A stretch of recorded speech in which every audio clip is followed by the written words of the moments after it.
here we have our isolate system. Our isolate system is where the material leaves from the distillation or the distillery, and we bring it to this system where the isolate on the reactor.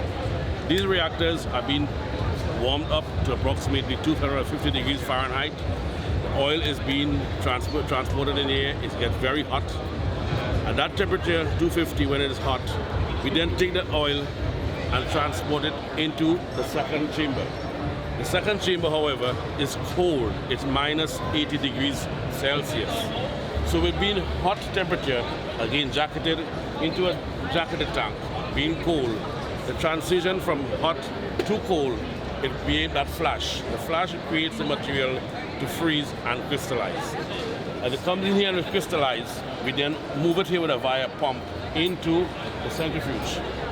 The centrifuge also has a bag that the material is being pumped in. The centrifuge is lined through the cover of the centrifuge.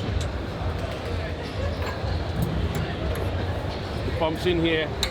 Also we have on this side, we have the pentane that brings to wash the crystal.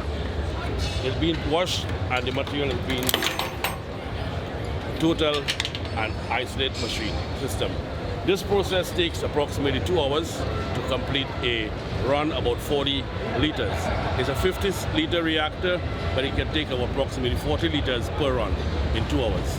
So there you have it on a isolate system. Very simple machine, hot, cold temperatures to operate. In this system again, thank you very much for watching and enjoy.